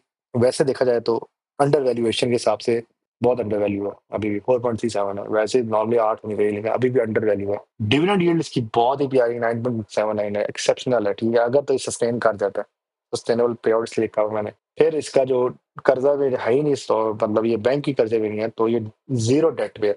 मतलब कल को शरह सूद में कोई इजाफा हो गया, स्टेट बैंक ने कोई पॉलिसी चेंज, इसको इतना फर्क नहीं पड़ेगा। फिर इसका जो कैपिटल यूज होता है वो अच्छा खासा ROE, मतलब जो बैंक अपने लिए अखराजात यूज करता है वो अच्छा है, 19.8% अच्छा है। यहाँ पे लिखा हुआ है ROE का मोर देन 15 हो तो रिटर्न जो आपको आता है, आपकी हमारे पैसों से बैंक को जो रिटर्न आता है वो बहुत अच्छा शो कर रहा है। तो इस हिसाब से 15 से ज्यादा हो तो एक्सेलेंट होता है, तो 19.8 इज वेरी गुड। हाँ, अब रिस्क मैं थोड़ा बता दूं कि मार्जिन इसके गिर रहे हैं। डिक्लाइनिंग नेट मार्जिन वो 7.49 है, वैसे नॉर्मली 8 to 12 होने चाहिए। लो इक्विटी टू एसेट रेशियो, वो अब फिर वही बात है कि इसके बाद अब उधार लेने की कैपेसिटी कम है, लेंडिंग कैपेसिटी थोड़ी लिमिटेड हो जाती है। फिर इसका एक मसला ये कि अभी बहुत हाई प्राइस पे चला गया, लेकिन एक बात बता दूं कि बाइंग बनती है इसकी, क्योंकि इसका आगे जो टारगेट प्राइस बन रहा है वो 106.30 तक जा सकता है। क्योंकि इसकी बुक वैल्यू के हिसाब से 15.6% अपसाइड शो कर रहा है, तो इसकी टारगेट प्राइस जो है 106.30 तक जा सकता है। और ये बच सकता है इंटरेस्ट रेट कट, क्योंकि अगर अब इनके इंटरेस्ट रेट चला सूद की आती है, MPC पॉलिसी एक आती है, उसकी मॉनेटरी पॉलिसी के हिसाब से वो फिर इंटरेस्ट रेट सेट करते हैं कितना होना चाहिए। वो बैंकों को अच्छा खासा अटैक करता है। एक टीका लगता है समझो, या एक पोलियो कतरा डाला जाता है बैंक के अंदर, NMI स्टेट बैंक डालता है, तो इसको नहीं फर्क पड़ेगा क्योंकि इस पे कोई कर्जा नहीं है, डेट जीरो है इसका। तो इसके पास इंप्रूवमेंट मार्जिन बहुत है और मोस्ट प्रॉब्ली ये 240 तक जा सकता है अगले 3 सालों में। तो ये मैंने उस पर एक टेबल बनाया होता तो क्या रहता है, बेस्ट वैल्यू दे सकता है, और ये फिर वो उसके हिसाब से मैंने ये सारा बनाया, क्योंकि मैंने यहाँ पे इसकी लिखी है कि best value in banking sector with superior yield and zero debt. Dividend yield अच्छी दे रहा है और डेट नहीं है यार, पहला बैंक है जिसका डेट नहीं है कोई भी। बस इसका एक वो नेट मार्जिन ट्रेंड्स हर क्वार्टर की रिपोर्ट पे नजर रखनी है कि क्या बेहतर हो रहा है कि नीचे जा रहा है। नहीं भी बेहतर हो रहा तो भाई हम भी एक्टिव करेंगे। बाकी this stock is very good. तो BIFL का बता दिया। आपका कोई क्वेश्चन हो तो लाजमी पूछा करें, कमेंट्स में खुल के बताया करें भाई। अगर आप कहते तो ये वाली फाइल भी शेयर कर दूंगा मैं, और ये स्लाइड भी शेयर कर दूंगा मैं। इस पे कोई गलती हो लाजमी मुझे बताना, यदि आपने ये चीज़ लिखी है। आई अप्रिशिएट कि आप मेरी गलती आप करते हैं, क्योंकि यार हम सब इंसान है, इंसान से गलती हो जाती है। फिर इसमें मैंने एक चीज़ जो ऐड करनी थी, जो मैंने स्टार्ट में बताई थी, कि एक बंदा है उसने कहा जी कि आप अपने पैसे ना खुल के डालें टॉप 20 कंपनी में। उसका मतलब ये था, आप जब इधर जाते हैं ना तो आप इन कंपनी में पैसे अपना डाल दें, आप इंडेक्स में जब मूवमेंट आएगी तो आपके पैसे में इंप्रूवमेंट आएगी। अच्छा, मैं यहाँ पे उस बंदे की बात को काउंटर करूंगा, वो ये है कि एक स्टॉक है PPL, ठीक है। अब मैं PPL दिखा भी देता हूँ आपको, और एक बेहतरीन स्टॉक है ये, ठीक है। किसी पुराने बंदे से पूछोगे वो उसकी बहुत तारीफ करेगा, ठीक है। ग्रोथ वाइज इतना मजे का नहीं है। इसको इस वक्त कम से कम 400 होना चाहिए था। ऑयल एक्सप्लोरेशन इसकी साथ की कंपनी पता नहीं कहाँ तक पहुंच गई है, लेकिन ये अभी तक से इधर ही फिर रहा है। 200 तक मैक्सिमम, 211 तक गया, उसके बाद से ये वापस इधर ही फिर रहा है। अब अगर आपने अपना जो 10 लाख है इस स्टॉक में डाला होता और ये ग्रो ही ना कर रहा था, फिर आपको क्या फायदा होता। तो मैं उस बात का काउंटर कर रहा हूँ कि वो कहते हैं अपनी टॉप 20 कंपनीज में अपना पैसा डाल दें, तो एल है भाई, एक कंपनी अच्छी नहीं आएगी। अब कुछ कंपनीज हैं जो बहुत हाईली ओवर प्राइस हो चुकी हैं, जिसमें आपका FABL हो जाता है। ये एक ओवर वैल्यू प्राइस पे चला गया RSI के हिसाब से। RSI भी तो देखना है आपने। अब RSI के लिए आपको वो मैंने बताया था यार उस दिन, आप इधर जाओ, FABL को इधर मैं सर्च करता हूँ।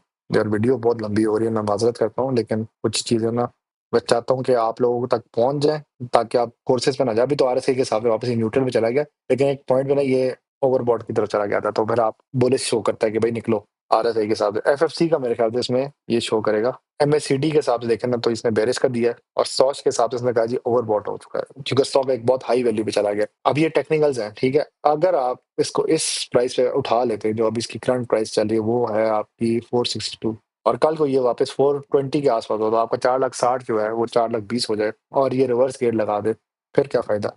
क्योंकि मुझे पता है इस स्टॉक की जो एक्चुअल वैल्यू है बाय करने की वो 390 के आसपास है। ये 400 का नहीं है बनता भाई, ये बहुत ऊपर चला गया स्टॉक। हाँ, लोग कहेंगे कि 500 का हो गया जी, आप तो आपको मना कर रहे थे स्टॉक में ना बाय करो। अच्छा, मैं जवाब देता हूँ इसका। इस स्टॉक ने 510 तक भी जाना है, मैं कहता हूँ जाएगा, अगर ये शरिया कंप्लायंस में चला गया।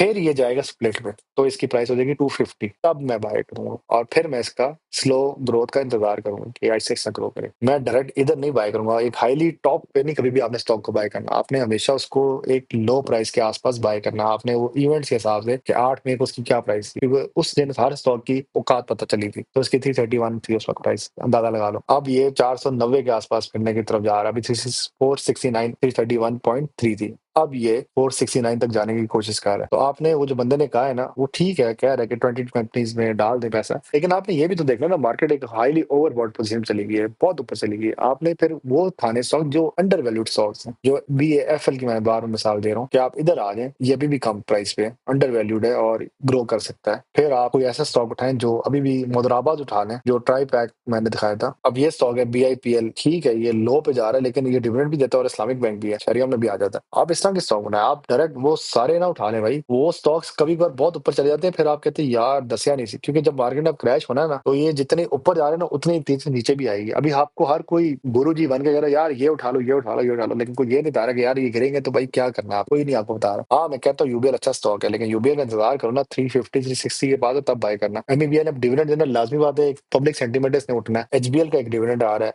BAFL का एक डिविडेंड आ रहा है, इन सबके डिविडेंड शायद तभी इतने उठे हुए हैं। हाँ नेशनल बैंक आप उठा रहे हैं बहुत स्लो है, लेकिन ये उठेगा 400 तक भी जा सकता है, क्योंकि ये स्टॉक UBL के मुकाबले का स्टॉक है। FFC एक बहुत हाई प्राइस पे चला गया, वो गिरेगा। ईफर्ट एक हाई प्राइस पे गया, वापस आया। माड़ी में आप कह रहे हैं जी कैप लगना, देखते हैं जाता कि नहीं जाता। POL आप उठा सकते हो 610 के आसपास। सिस्टम आप उठा लें, अभी भी अच्छा है। PSO सर्कुलर डेट की बात है, सर्कुलर डेट क्लियर हुआ तो भाई फिर नहीं पकड़ा जाएगा ये हाथ में। तो आपने वो सारे देखने होते हैं, 20 कंपनीज हैं तो सही मजे की, लेकिन आपने लाजमी नहीं इन्हीं में डालना है पैसा। आप वो ऐसी कंपनीज में डालें जो बिल्कुल खामोशी से बैठी हुई है, लेकिन एकदम से उठेंगे, आप कहेंगे यार ये किधर से उठ गया भाई, पकड़ो इसको। वो सारी चीजें देखनी होती है, इसलिए मैंने कहा PPL PRL इनसे जरा थोड़ा अवॉइड करें। ये लिंक है, लोग अब इंतजार में बैठे ये उठेगा, भाई ये नहीं उठता मुर्गा, ये स्लो मुर्गा है, ये अगले 5 साल तक, अब ये बहुत टाइम लगाएगा उठने में। 217 का शुक्र है यहाँ पे हमने भी बाय किया, 25 में आया था भाई 127। अब लोगों ने इसको मनहूस तरीन स्टॉक का एक लकब दे दिया जनवरी 2 को 2222 FFC का भी यही सीन हुआ, वो इस हाईएस्ट प्राइस पे कर रहा है। ठीक है, तो आपने वो ख्याल रखना है चीजों का। हाँ ठीक है, मैं एक फ्यूचर में एक वीडियो बनाऊंगा जिसमें आपको मैं पोर्टफोलियो बनाना सिखाऊंगा कि आपने पोर्टफोलियो किसके अराउंड बनाना है, किस किस स्टॉक को उठाना है, और मैं